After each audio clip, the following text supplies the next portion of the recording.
লোকসভায় তৃণমূল 29, মদন মিত্র জামাই ষষ্ঠীতেও তাই 29। সদ্য বেরিয়েছে 2024 সালের লোকসভা ভোটের ফল। সেই ফলে বেশ চাঙ্গাই তৃণমূল। আসলে এবার নানা প্রশ্নে বিজেপির কাছে রাজনৈতিকভাবে খানিকটা পরাভূত হতে পারে তৃণমূল, এরকমই একটা ধারণা ছিল কোনো কোনো মহলের। ফলে নিশ্চয়ই এর জেরে তৃণমূল কর্মী সমর্থকদের মনেও বেশ খানিকটা শঙ্কা ছিল, দ্বিধা ছিল, সংশয় ছিল। কিন্তু চারজনের সন্ধে চওড়া হাসি তাদের সকলের মুখে।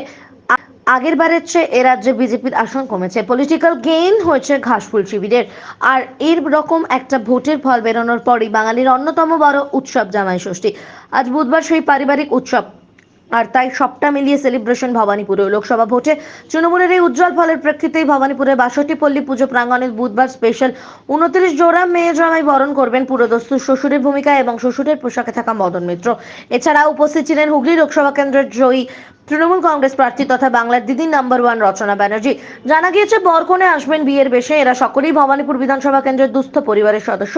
অগ্নিমূল্য এই বাজারে যাদের আলাদা করে বাড়িতে জামাই ষষ্ঠী অনুষ্ঠান করার আর্থিক সংস্থান নেই, তাদেরই এই উৎসবের আনন্দ দেবেন মদন মিত্র। উদযাপন হবে সর্বাঙ্গীন, তৈরি করা হবে উৎসবের আবহ, থাকবে বাজনদার, অবশ্যই থাকবে দেদার ভোজের ব্যবস্থা, আর এই উৎসবের একটি স্লোগানও থাকবে।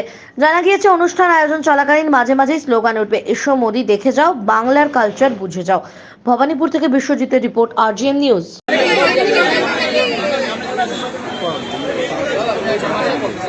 হ্যাঁ, এই তো রচনাদির হাতে দিন।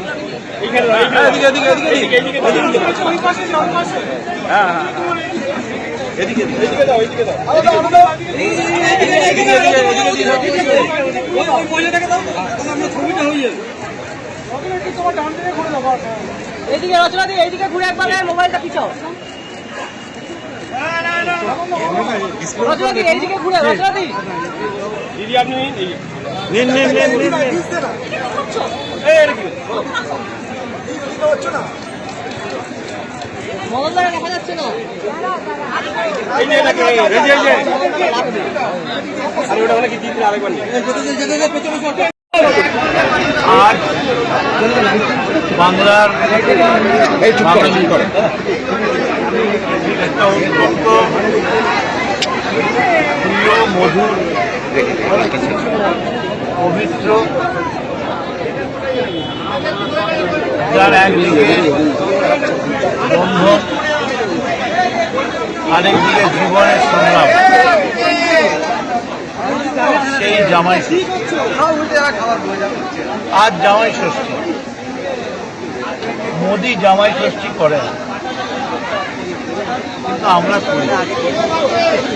আমি চাইবো আপনাদের মাধ্যমে মোদির কাছে এই যাক ছবি, যে কথায় কথায় বলেন আমি বাঙালি, मैं বহিরাগত নেই হুঁ, আপনি দেখুন কোনটা বাংলার সংস্কৃতি, এটাই বাংলার সংস্কৃতি।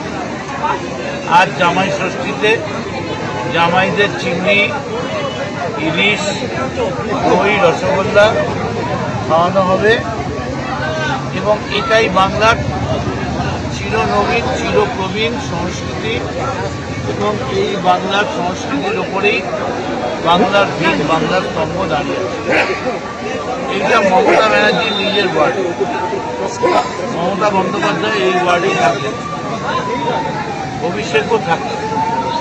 আমরা এই সংস্কৃতি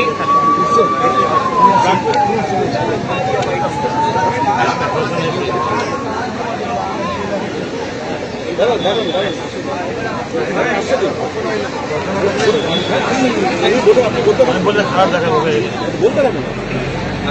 দাদা সবসময় মানুষের কথা ভাবেন, মানুষকে আনন্দের কথা ভাবেন, মানুষের পাশে থাকেন সবসময়। তো আজকের উদ্যোগে যাতে আমি তাদের পাশে আছি,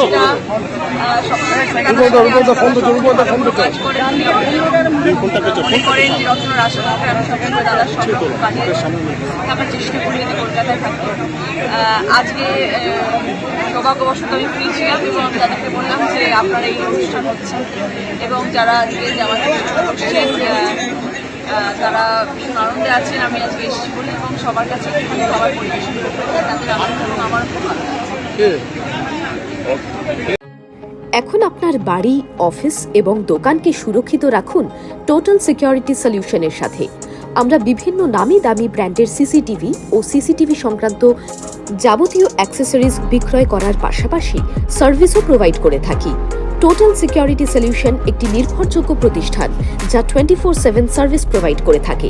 তাছাড়া এই প্রতিষ্ঠান দীর্ঘদিন ধরে যত্ন সহকারে দোকান, বাড়ি, কারখানা, school, nursing home, hotel, restaurant, শোরুমগুলিতে পরিষেবা দিয়ে চলেছে। আমাদের এখানে প্রশিক্ষণপ্রাপ্ত টেকনিশিয়ান দ্বারা কাজ করানো হয়। আমাদের ঠিকানা গার্ডেন রিচ, মেটিয়া ব্রুজ, কলকাতা 700024। বিশদে জানতে যোগাযোগ করুন 7003047447। লাইক শেয়ার ফলো করুন আমাদের ফেসবুক পেজ আরজিএম নিউজ ও ফলো করুন ইনস্টাগ্রাম ফলো করুন আমাদের আরজিএম নিউজ। সঙ্গে থাকতে দেখতে থাকুন আরজিএম নিউজ, আপনার এলাকার খবর সবার আগে।